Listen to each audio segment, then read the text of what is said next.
Rusiya kütləvi hücuma hazırlaşır. Gündəm xəbərin efirində 17 aprel tarixli və bir məlumatı diqqətinizə çatdırırıq. Belə ki, Rusiya təxminən hər 4-5 gündən bir Ukrayna ərazisinə kütləvi hava zərbələri endirməyə hazırlaşır və bu barədə Ukraynanın Xarici İşlər Naziri Andrey Sibiqa Antalya Diplomatiya Forumunda kəşfiyyat məlumatlarına istinadən bəyanat verib. Nazir bildirib ki, kəşfiyyat məlumatları yaxın gələcəkdə belə geniş miqyaslı hücumların gözlənildiyini də təsdiqləyir.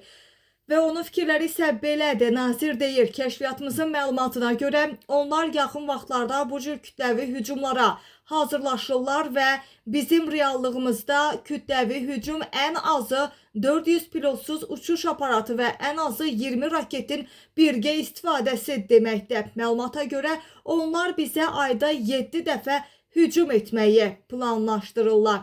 Xatırladaq ki, Rusiya tərəfindən sonuncu analoji kütləvi hücum isə məhz dünən həyata keçirilib.